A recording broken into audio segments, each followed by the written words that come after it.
बागेश्वर ने कहा कि मंदिरों, गिरजाघरों और मस्जिदों में राष्ट्रगान बजाया जाना चाहिए। उन्होंने यह भी कहा कि उनके इस बात से कुछ लोगों को मिर्ची जरूर लगेगी, पर लगे उनको टेंशन नहीं है। बाबा ने कहा कि राष्ट्रगान भले ही सप्ताह में एक बार बजाया जाए, लेकिन बजाया जाए ताकि देशभक्त और देशद्रोही को सामने लाया जा सके। बाबा बागेश्वर ने यह मांग अपने दिल्ली प्रवास के दौरान भक्तों को संबोधित करते हुए कहा। तो देखिए, बाबा बागेश्वर ने बड़ा बयान दिया है और कहा है कि वो चाहे मंदिर हो, मस्जिद हो, गिरजाघर हो, इन जगहों पर राष्ट्रगान जरूर बजना चाहिए। बयान सुनाते। देश थोड़ा खतरनाक है, कई लोगों को मिर्ची लगी, पर लगे हमको टेंशन नहीं। मंदिरों में, मस्जिदों में, गिरजाघरों में राष्ट्रीय गान बजाया।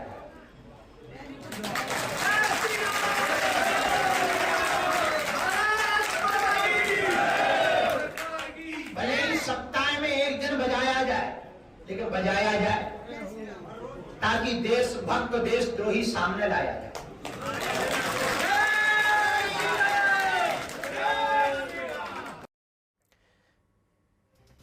कथावाचक धीरेन्द्र कृष्ण शास्त्री के बयान कि हर मंदिर, मस्जिद, चर्च और गुरुद्वारे में राष्ट्रगान अनिवार्य रूप से बजना चाहिए, इसका अयोध्या के संतों ने समर्थन किया है।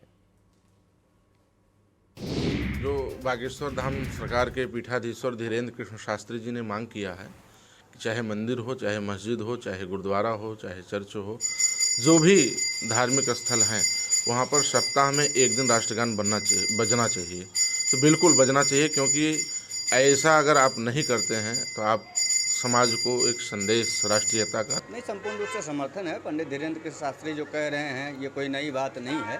इससे पूर्व भी अनेकानेक संतों ने कहा है, और राष्ट्र के प्रति हम लोग समर्पित होकर जिस प्रकार से कार्य कर रहे हैं, निश्चित ही लोग इसको समझते हैं और इस पर पहले से भी पहल करना शुरू कर दिए हैं। मंदिर हो, मस्जिद हो, चर्च हो, गुरुद्वारे हों, इसमें राष्ट्रगान हो तो बहुत अच्छी बात है। राष्ट्र के प्रति समर्पण भावना दर्शाती है, तो ये होना चाहिए, अच्छी पहल है। बागेश्वर धाम पीठाधीश्वर धीरेन्द्र कृष्ण शास्त्री के बयान पर मुस्लिम स्कॉलर हाफिज नूर अहमद अजहरी ने तीखी प्रतिक्रिया दी है। कहा है कि धीरेन्द्र शास्त्री हमें आदेश देने वाले होते कौन? इस तरह की बातें करके आप इबादत गाहों को निशाना बना रहे हो। हमने तो कभी नहीं कहा मंदिर में ऐसा कीजिए, हमने तो कभी नहीं कहा आप अपने धर्म स्थलों पर ये प्रोग्राम कीजिए। आप कौन होते हैं हमको ज्ञान देने वाले? आपकी हैसियत क्या है? किस पद पर हैं? आप देश को हिंदू राष्ट्र बनाने की बात आप कर रहे हो और आप हमारी मस्जिदों पे आदेश दे रहे हो। आपकी हैसियत क्या है, बताओ ना आप। हम तो आपको देशद्रोही मानते हैं। हम हर उस शख्स को देशद्रोही मानते हैं जो देश के कल्चर को बदलने की कोशिश करता है। विधायक खरीद फरोख्त का मामला, विधायकों के बॉडीगार्ड से पूछताछ हुई है। बीमा भारती के बॉडीगार्ड से पूछताछ की खबर है। मिश्री लाल यादव के बॉडीगार्ड से पूछताछ हुई है। पूछताछ के दौरान कई अहम जानकारी मिली है। डॉक्टर संजीव के बॉडीगार्ड से भी पूछताछ की जानी है। डॉक्टर संजीव के 6 बॉडीगार्ड को नोटिस जारी किया गया है। तो विधायक खरीद फरोख्त से जुड़ा हुआ यह मामला, और इसमें बड़ी खबर ये कि बॉडीगार्ड से पूछताछ की गई है। बीमा भारती के बॉडीगार्ड से पूछताछ हुई है। मिश्री लाल यादव के बॉडीगार्ड से पूछताछ हुई है और पूछताछ के दौरान कई अहम जानकारी मिली है। इसके साथ खबर है कि डॉक्टर संजीव के बॉडीगार्ड से भी पूछताछ होगी। डॉक्टर संजीव के 6 बॉडीगार्ड को नोटिस जारी किया गया है।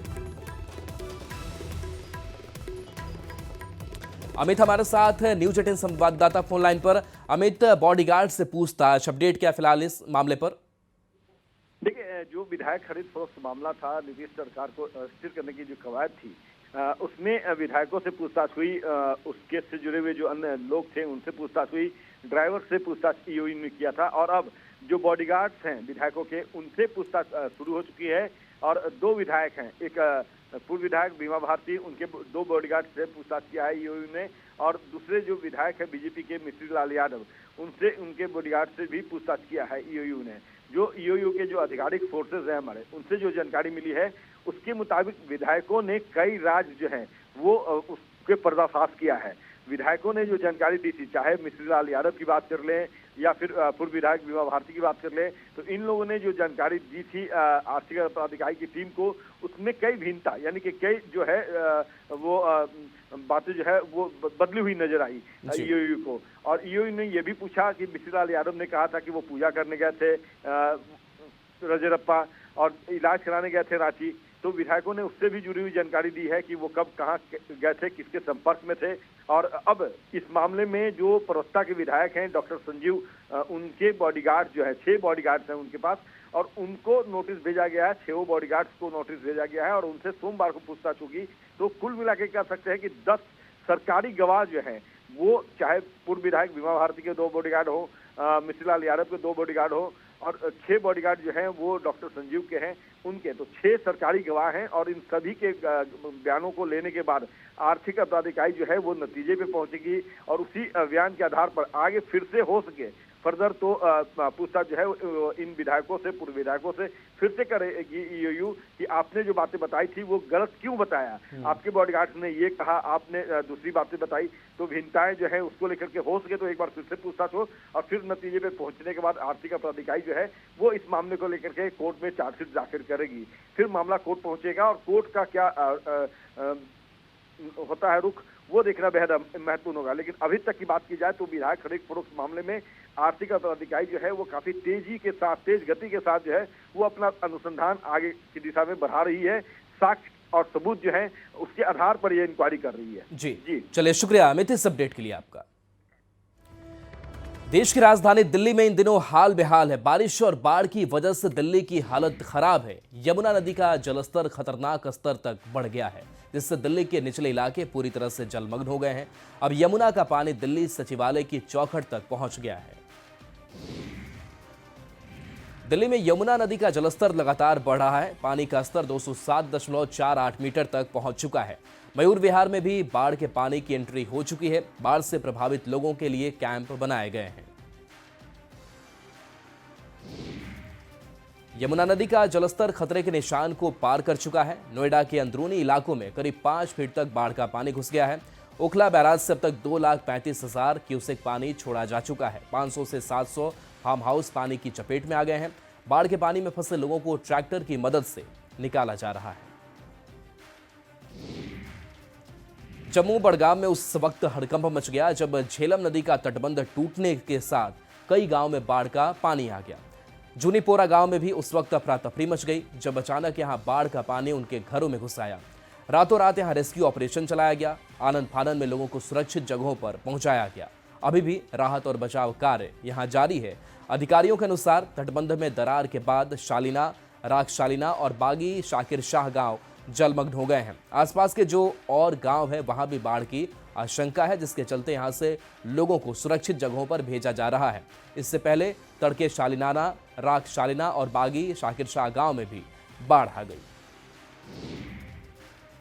कठुआ में मूसलाधार बारिश के बाद रावी दरिया का पानी भी रौद्र रूप में है। नदी का बहाव इतना तेज है कि कई जगहों पर तेजी से नदी किनारे भूमि का कटाव हो रहा है, जिससे बाढ़ का खतरा बना हुआ है। प्रशासन की टीम नदी के बहाव को रिहायशी इलाकों से अलग दूसरी तरफ मोड़ने की कोशिश कर रही है, लेकिन बदलते मौसम की वजह से उनकी कोशिश पर पानी फिर रहा है। बावजूद इसके कोशिश की जा रही है किसी भी तरह के बाढ़ के खतरे को यहां से टाला जा सके। मूसलाधार बारिश के कारण यहाँ नदी नाले उफान पर हैं। वहीं रावी दरिया की तस्वीरें दिखाना चाहूँगा। ये भी उफनती हुई नदी जो है, इसने भी काफ़ी नुकसान जो है खास करके जिला कठुआ में किया और जम्मू कश्मीर के प्रवेश द्वार पे किया है। हालांकि अब यहाँ पर तस्वीरों में आप देख रहे हैं, यहाँ क्रेन लगाने का काम जो है वो किया जा रहा था, लेकिन मौसम ने साथ नहीं दिया, जिसके बाद इस जो मरम्मत कार्य है इसको रोक दिया गया। हमारे साथ स्थानीय सन्नी शर्मा, इनसे जानते हैं। सन्नी जी, क्या देखते हैं, कितना बड़ा नुकसान हुआ है और अगर ये जल्द दुरुस्त नहीं होता है तो कितना बड़ा खतरा हो सकता है? बहुत ही बड़ा नुकसान हो चुका है। पूरी की पूरी बिल्डिंग है जो हमारी इस पानी में दह चुकी हैं। सबसे पहले मैं बताना चाहता हूँ, अब तस्वीरें अनंतनाग से है। यहाँ बारिश के बाद हाल बेहाल है। सड़कों पर भारी सैलाब आ गया है, घरों में पानी घुस गया है, लोग परेशान हैं। पानी में फंसे लोगों का रेस्क्यू सेना ने किया है। बाढ़ में फंसे लोगों को सुरक्षित स्थानों पर पहुंचाया गया है। बारिश के बाद एक बार फिर से उज्जैन में शिप्रा नदी उफान पर है। नदी का पानी घाट के ऊपर आ गया है और घाट पर बने मंदिर और दुकानें डूब गई हैं। सुरक्षा को लेकर तैराक दल और एसडीआरएफ के जवानों को लगाया गया है। वहीं श्रद्धालुओं को घाट पर जाने से रोका जा रहा है। उज्जैन में बारिश के बाद इंदौर इनर रिंग रोड पर पानी भर गया है। आरटीओ के पास बना विनायक विहार कॉलोनी में जल जमाव हो गया है। कॉलोनी में पानी भरने के बाद नाव चलाई गई, इसका वीडियो भी सामने आया है। इंदौर में लगातार बारिश से हालात बिगड़े हुए हैं। कृष्णपुरा पुल के पास मंदिर में शख्स फंस गया। रेस्क्यू टीम ने शख्स को बाहर निकाला। शहर के निचले इलाकों में भी जल भराव है। यशवंत सागर डैम का गेट खोला गया था। उत्तरकाशी में गंगोत्री हाईवे पर धरासू बैंड के पास जबरदस्त लैंडस्लाइड हुआ है, जिसका वीडियो भी सामने आया है, जिसमें देखा जा सकता है कि किस तरह पहाड़ी से मलबा हाईवे पर गिर रहा है। मलबा आने से गंगोत्री हाईवे बंद हो गई है, जिससे सड़क के दोनों तरफ लोग फंस गए थे, लेकिन प्रशासन ने कड़ी मशक्कत के बाद रोड को खोल दिया, जिससे लोगों को राहत मिली है। उत्तरकाशी में यमुनोत्री हाईवे पिछले 15 दिनों से बंद है। हाईवे पर जंगल चट्टी के पास लगातार पहाड़ी से बोल्डर गिर रहे हैं। तस्वीरों में देखा जा सकता है कि किस तरह पहाड़ी से बोल्डर आ रहे हैं, जिससे सड़क बंद है और ग्रामीणों को भारी नुकसान भी उठाना पड़ रहा है। साथ ही कई गांवों का संपर्क जिला मुख्यालय से कट गया है। बारिश के चलते ऋषिकेश में गंगा नदी का जलस्तर बढ़ गया है और त्रिवेणी घाट पर आरती स्थल कई दिनों से गंगा में डूबा हुआ है। गंगा का जलस्तर बढ़ने से नदी से सटे इलाकों में बाढ़ का खतरा बना हुआ है। वहीं प्रशासन लोगों से सावधानी बरतने की लगातार अपील कर रहा है। और बड़ी खबर है, जहां बाढ़ पर सुप्रीम कोर्ट का 4 राज्यों को नोटिस है। पंजाब, हिमाचल प्रदेश, उत्तराखंड, जम्मू कश्मीर को नोटिस जारी किया गया है।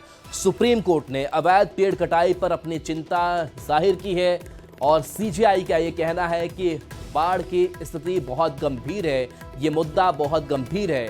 इसी ने राज्यों से 3 हफ्तों में जवाब भी मांगा है और कहा है कि लगता है पेड़ों की अवैध कटाई हुई तो सीजेआई ने अपना रुख जताया है और खास करके बाढ़ को लेकर के 4 राज्यों को ये नोटिस जारी किया गया है, जिसमें पंजाब, हिमाचल, उत्तराखंड और जम्मू कश्मीर शामिल है। सुप्रीम कोर्ट ने ये बताया है, इस बात का जिक्र किया कि अवैध पेड़ की कटाई हो रही, जिस पर चिंता जाहिर की है और कहा है कि बाढ़ का जो मुद्दा है वो बेहद ही गंभीर है। बिहार एसटीएफ ने पटना, गयाजी, औरंगाबाद, खगड़िया जैसे जिलों में कार्रवाई की है। इस कार्रवाई के दौरान जहानाबाद जेल ब्रेक में शामिल 1 लाख के इनामी नक्सली के साथ कुल 8 अपराधियों को गिरफ्तार किया गया है। पटना पुलिस मुख्यालय से ज्यादा जानकारी दे रहे हैं न्यूज 18 संवाददाता अमित कुमार। अपराधियों और नक्सलियों के खिलाफ बिहार एसटीएफ ने एक मुहिम चला रखी है और इसके तहत आज अब तक जो है वो 6 बड़े कार्रवाई जो है वो एसटीएफ की तरफ से की गई है। और बताते ये चले कि एडीजी एसटीएफ कुंदन कृष्णन ने पहले ही इस बात के संकेत दिए थे कि चुनाव से पहले बिहार में कानून व्यवस्था जो है वो बेहतर कर दी जाएगी। विधि व्यवस्था बिगाड़ने की कवायद में जुटे हुए हैं, उनकी गिरफ्तारी सुनिश्चित की जाएगी। और इसी क्रम में आज एसटीएफ ने अब तक 6 बड़ी कार्रवाई जो है वो की है। बताते ये चले कि पहली कार्रवाई जो है वो गयाजी जिले से किया गया है। गयाजी जिले का टॉप 10 वांछित अपराधी जो है माहे मुनीर खान उर्फ लादेन खान उर्फ रिजवी को गिरफ्तार किया गया है। और इसकी गिरफ्तारी जो है वो कोलकाता से गया आने के क्रम में डोभी चेकपोस्ट के पास से किया गया है। बताते ये चले कि जो महमुनीर खान जो है इसके विरुद्ध गया जिले के इमामगंज और डुमरिया थाने में हत्या, लूट और आर्म्स एक्ट के 4 मामले जो हैं वो दर्ज थे। इसके बाद दूसरी कार्रवाई जो है वो बिहार एसटीएफ की जो है वो औरंगाबाद जिले की में हुई है। औरंगाबाद जिले के मदनपुर थाना का वांछित नक्सली सुरेश भुइयाँ को गिरफ्तार किया गया है। और इसके बारे में बताते चले कि जो सुरेश भुइयाँ हैं इसके विरुद्ध औरंगाबाद जिले के मदनपुर और देव थाना में हत्या का प्रयास सहित नक्सल के 5 कांड जो है वो दर्ज हैं। इसके अलावा तीसरी जो कार्रवाई जो है वो खगड़िया जिले में हुई है। खगड़िया जिले पुलिस के सहयोग से एसटीएफ ने जो है गोगोरी थाना अंतर्गत इटहरी मुस्की गांव में छापेमारी कर 2 कांडों में फरार मोहम्मद इफ्तिखार उर्फ मोहम्मद राहुल उर्फ मोहम्मद शम्स परवेज आलम को गिरफ्तार किया है। तो ये कार्रवाई एसटीएफ की आगे भी जारी रहेगी, जैसा कि कुंदन कृष्णन ने कहा है, जानकारी दी है कि एसटीएफ लगातार अपराधियों और नक्सलियों के विरुद्ध चरणबद्ध तरीके से कार्रवाई करता रहेगा। तो ये कार्रवाई जो है वो आगे आने वाले दिनों में और तेज देखने को मिलेगी। अमित कुमार, न्यूज 18 पटना। पवन सिंह की मुश्किलें बढ़ रही हैं। पहले हीरोइन को टच करने का मामला और अब 1 करोड़ से ज्यादा रुपए ठगी करने का मामला सामने आया है। इसको लेकर सिंगर अनुपमा यादव ने कहा कि जो भी चल रहा है भोजपुरी में गलत है। उन्होंने कहा कि सारे कलाकार ऐसा कर रहे हैं। मुझे इस सब बातों का कोई वो नहीं है, मैं क्या बोलूँ। अभी मैं अपनी ट्रिप से आ रही हूँ, आपने उसके बारे में तो कुछ पूछा ही नहीं, आप सीधे पवन जी के बारे में। देखिए क्या है नहीं है ये मुझे कुछ पता नहीं है, और ये जो भी चल रहा है भोजपुरी में गलत है और ऐसा नहीं होना चाहिए। सब करते आ रहा है, ऐसा नहीं है कि वो पहले हैं कि उन्होंने पहली बार ऐसा किया, सब लोग करते आ रहे हैं, सारे कलाकार ऐसा करते हैं। तो खैर पवन सिंह का नाम ही वैसे ही बदनाम है, तो इसमें मैं क्या बोलूँ। जेकर जितना नाम भइल बा उतने बदनाम भइल बा। अनुपमा यादव भी तो विवादों में ही रहती है भाई, तो मैं क्या करूं। और इस वक्त की सबसे बड़ी खबर बिहार विधानसभा चुनाव से जुड़ी हुई है। सूत्रों के हवाले से खबर है कि अगले महीने यानी अक्टूबर में विधानसभा चुनाव का ऐलान हो सकता है। अक्टूबर के पहले या दूसरे हफ्ते में चुनाव की डुगडुगी बज सकती है। सूत्रों से मिल रही जानकारी के मुताबिक 2 या 3 चरण में मतदान हो सकता है। खबर है कि दुर्गा पूजा और छठ के बाद ही वोटिंग कराई जा सकती है, जबकि 15 से 20 नवंबर के बीच वोटों की गिनती यानी नतीजे आ सकते हैं। 22 नवंबर से पहले चुनाव की प्रक्रिया को खत्म किया जाना है और माना यह जा रहा है कि अक्टूबर के पहले या दूसरे हफ्ते में अधिसूचना चुनाव की निर्वाचन आयोग की तरफ से जारी कर दी जाएगी और 15 से 20 नवंबर के बीच परिणाम भी सामने आ जाएंगे। प्रधानमंत्री मोदी की मां को लेकर कहे गए अपशब्द के खिलाफ पटना में बीजेपी महिला मोर्चा की नेता काफी गुस्से में दिखी। बंद के दौरान सड़कों पर उतरी महिलाओं ने राहुल तेजस्वी से माफी मांगने की मांग की और गाली देने वालों के खिलाफ पार्टी की ओर से कार्रवाई नहीं किए जाने को लेकर भी सवाल उठाए। और मेदिनीनगर से बड़ी खबर, जहां नक्सली पुलिस मुठभेड़ मामले में 4 सदस्यीय टीम मेदिनीनगर पहुंची है। पुलिस लाइन में शहीद को श्रद्धांजलि दी गई है। बता दें कि मेदिनीनगर में नक्सलियों के साथ सुरक्षा बलों की मुठभेड़ हुई थी। दोनों तरफ से गोली चली थी, जिसमें 2 जवान शहीद हो गए थे, जबकि एक जवान घायल है, जिसे अस्पताल में भर्ती कराया गया है। इस मुठभेड़ में कई नक्सलियों के भी घायल होने की खबर है। मुठभेड़ मनातू थाना क्षेत्र के केदल गांव के जंगल में हुई। रात करीब 12:30 बजे मुठभेड़ की यह घटना हुई। घटना के बाद झारखंड पुलिस मुख्यालय की 4 सदस्यीय टीम मेदिनीनगर पहुंची और घायल जवान से मुलाकात कर हाल चाल जाना और शहीद जवानों को पुलिस लाइन में श्रद्धांजलि दी गई। खबर गिरिडीह से है, जहां एक बार फिर से हाथियों ने उत्पात मचाया है। बिरनी प्रखंड के बाराडीह में जंगली हाथियों का झुंड घुस गया। हाथियों के 2 झुंड के गांव में घुसने से लोग दहशत में आ गए। हाथियों ने कई घरों को क्षतिग्रस्त कर दिया और घर में रखा सारा अनाज खा गए। घर के लोगों ने भागकर किसी तरह से अपनी जान बचाई। मुखिया की ओर से पीड़ित परिवार के लिए 50 किलो अनाज की व्यवस्था कराई गई है। इसके साथ ही बड़े पैमाने पर फसलों को हाथियों ने रौंद दिया। बताया जा रहा है कि हाथियों का यह झुंड गिरिडीह हजारीबाग वन क्षेत्र से भटक कर आ गया है। नष्ट कर दिया है। हाथी 4 ठो था, 2 बड़ा 2 छोटा। मकई उकई सब खा पी के आया इधर घरवा तरफ। वहाँ 3 खिड़की उखाड़ के फेंका है। अनाज था, आलू था, गाय को खिलाने वाला अनाज था, आटा था, चावल, ये सब बर्बाद कर दिया। खूंटी पुलिस को अवैध हथियार तस्करी के खिलाफ बड़ी सफलता मिली है। कर्रा थाना के कुलहूटम जंगल के पास छापेमारी कर 3 तस्कर गिरफ्तार किए गए हैं। इनके पास से 2 पिस्टल, 44 कारतूस, 6 मैगजीन के साथ 66,000 रुपए कैश और 2 मोबाइल फोन बरामद किए गए हैं। गिरफ्तार तस्करों के नाम यूनुस खान, मोहम्मद शमीम और इब्रार आलम है। इसी के साथ पुलिस ने गाड़ियों से बैटरी चोरी करने वाले गिरोह के 4 सदस्यों को भी गिरफ्तार किया है। इनकी निशानदेही पर एक कार से 19 बैटरी और रांची में एक कबाड़ी दुकान से 12 पीस बैटरी बरामद की गई। रांची के जिंदा गोली 7.65 mm का 44, नगद 66,860 रुपये, मैगजीन 6 और मोबाइल 2। तो अपराधी जो है कांटेक्ट करते थे और ये हथियार को सप्लाई करते थे। बैटरी चोरी की घटना थी, ये काफ़ी बढ़ गई थी, तो इसीलिए एक SIT का गठन किया गया था और उस SIT के द्वारा इस पर हम लोग को रिजल्ट भी प्राप्त हुआ है। तो हम लोग विश्वास करते हैं कि बाकी जिस तरह का भी चाहे मोबाइल चोरी की घटना हो या किसी के घर से चोरी की घटना हुई हो, उस पर भी हम लोग टीम बनाकर काम करेंगे और जल्दी ही पकड़े जाएंगे। और चलिए न्यूज़ 18 बिहार झारखंड पर खबरें आपके लिए लगातार जारी।